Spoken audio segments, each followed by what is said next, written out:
AEW Double or Nothing is this weekend, this Sunday.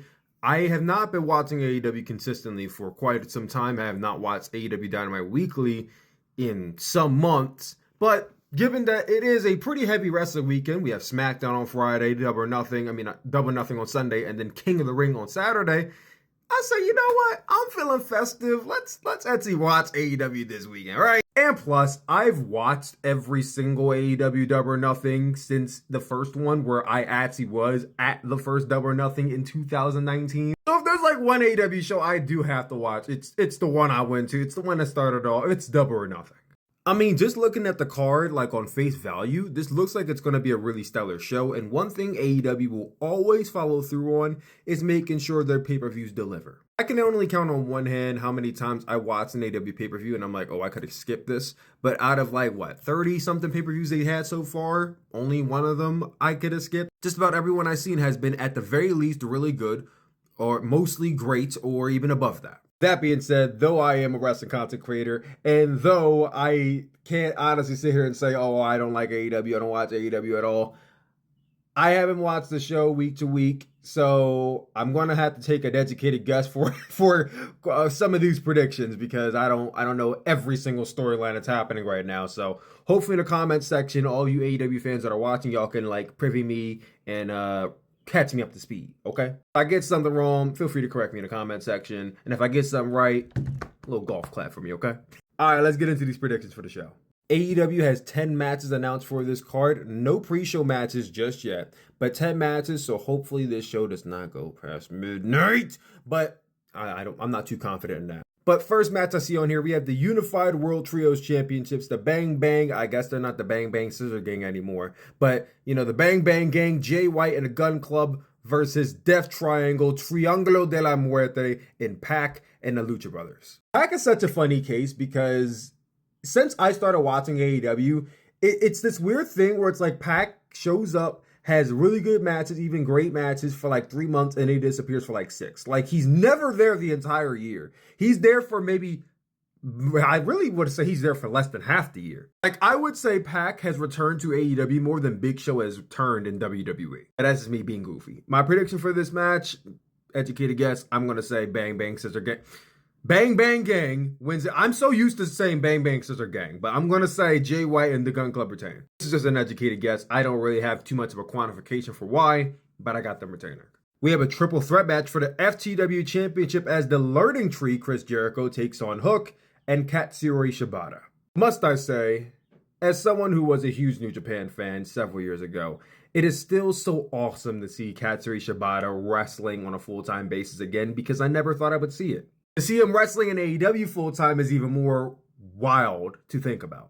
Here we are, he's wrestling for the FTW Championship, a championship that Hook has already won, and a championship that Jericho is currently holding. The lapsed New Japan mark of me would want to see Katsuyori Shibata win, but if I got to put my money down, and it's Double or Nothing, so we got to make bets here. If I'm a betting man, I'm going to say Chris Jericho retains somehow. I don't know who he pins. Hopefully it's not Shibata, but Jericho's going to retain. So we're going to say Jericho pins Hook. I don't quite know what their record is between Jericho and Hook. I know they're feuding with each other, but maybe we get one more match.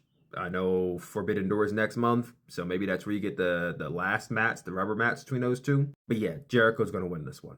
Orange Cassidy versus Trent Beretta. It's kind of corny that they broke up the best friends before they even ever won the AEW Tag Team Championships. They've been in AEW since the very beginning, never won those titles, and then they break up. And then also I'm hearing that Chuck Taylor has a serious injury that could lead to him retiring, which is just really upsetting to hear. So we may even never see them win those Tag Team Championships if they never have a chance to reunite. All that being said, I don't know. I can't really get into Trent Beretta in a singles run. Nothing against him. Just, I don't know.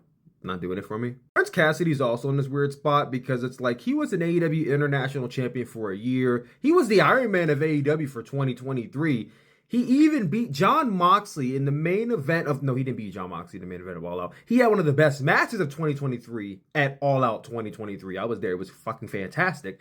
Then he beat Jon Moxley the pay-per-view after, only for him not to really do anything for as long as we've been removed from that match. In my opinion, he should have went after the AEW World title. Now, he didn't have to win it, but he should have went after the World title by now. I know AEW is a perfect fit for Orange Cassidy, but I mean, if the only thing he's going to do is just be in the mid card for the rest of his career, I would possibly start looking elsewhere in the future. That's just me, though. Because I mean, what else is he going to do in AEW if the International Championship is all he has? You know, some people are going to say the gimmick will only take you but so far, but honestly and truly, I think in the WWE, he could probably go far with the gimmick. Also, I just low key want to see R-Truth versus Orange Cassidy main event of WrestleMania. Okay. Let me stop. But Orange Cassidy wins. Since I've been talking about, Orange Cassidy wins. Jon Moxley does not defend his IWGP World Heavyweight Championship in this match. Instead, it's going to be an IWGP World Heavyweight Championship eliminator match. So if Konosuke Takeshita pins Jon Moxley in this match, he will get a championship match. I guess at the next pay-per-view, despite us being at an actual pay-per-view. Logically, this makes no sense. If we're at a pay-per-view, just do the title match. But I think I understand why they're not doing it. At the end of the day, this is a New Japan title. So if New Japan does not want Konosuke Takeshita to win that title, then this is really the only out they have, other than not doing the match at all. So Konosuke Takeshita is going to win this match. They'll do the rematch at Forbidden Door probably, where Jon Moxley will retain. Or, which is a scary thought that will happen, Jon Moxley will drop the title to Evil at New Japan Dominion, and then we'll probably end up getting Evil versus Konosuke Takeshita at Forbidden Door, which I'm praying does not happen. But I got Konosuke Takeshita winning this match. Adam Copeland defends his TNT Championship against Malachi Black in a barbed wire steel cage match. It's nice of Tony Khan to remember that he can actually book Malachi Black in singles matches. How many singles matches has he had in AEW? I probably can count on one hand. I love Adam Copeland, but Malachi Black should be winning this match. If Malachi Black does not win this match, I don't exaggerate when I say he should be looking for the exit door very soon, because he's been signed to AEW for damn near 3 years now, barely competes in singles matches, and is basically just shackled to a faction that, for the most, has peaked already. So fingers crossed for Malachi Black. Roderick Strong's defending the AEW International Championship against Will Ospreay. This is such an easy prediction. Will Ospreay's going to win. I don't know if he's lost a match in AEW yet. I'm going to say he probably hasn't. And if he hasn't, then he definitely shouldn't be losing now. That all being said, AEW All In is not that far away. And I do see them doing Will Ospreay versus Swerve Strickland at that show. So maybe he loses the title before then. Or they do double title at All In, which I think might be crazy. I wouldn't do that, but we'll see. That being said, Will Ospreay still wins this match no matter what. Timeless Toni Storm defends her AEW Women's World Championship against Serena Deeb. I'm a huge mark for Serena Deeb. I think she's one of the best women's wrestlers in all of AEW. Toni Storm, she's still killing the game with her gimmick. There is no doubt in my mind that Toni Storm is retaining the title here. For as great as Serena is, she does not strike me as somebody that AEW is going to invest in as a world champion. Toni Storm, there's still some mileage to get out of that character, so Toni Storm retains here. This leads us into the triple main event BS that AEW keeps on marketing. The real main event is the last match, which I'll get into later. AEW is running their now annual Anarchy in the Arena match with Jack Perry, Kazuchika Okada, and the Young Bucks of the Elite versus Bryan Danielson, FTR, and Darby Allin, who I fear, after coming out with a flamethrower at AEW Dynamite this week, is going to pull a Kane. I will set myself on fire. Honestly, I'm just praying bro makes out of this match alive. Same for Bryan Danielson, because you know he be getting hurt sometimes. Coolest thing about this match is Okada being a part of it, because I've been watching New Japan for years. Okada, he's fantastic as a wrestler, but this has never been a match I have ever seen him in. I'm really curious to see how much fun he has. Spots he could have are just going to be so crazy. As for who wins, I got the Elite winning with Jack Perry pinning Bryan Danielson.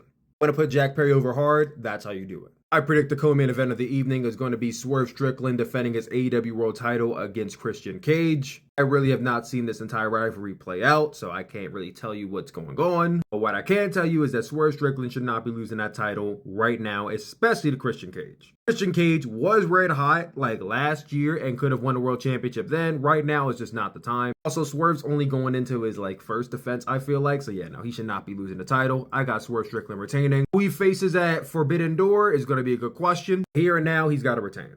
What I believe will be the main event of the show, Willow Nightingale defends her TBS Championship against Mercedes Moné. Now, given that Mercedes Moné debuted in AEW back in March, and this is her first time actually wrestling, Honestly, she should not be winning this match. It should be Willow retaining. She should get another match where she wins then. Play up the fact she hasn't wrestled in a year, she's rusty. You could really add more story to Willow Nightingale retaining. But I think they're going to go with the easy route, so my prediction is Mercedes Moné walks out the champion. I'll be live for the show this Sunday on the Red app. See you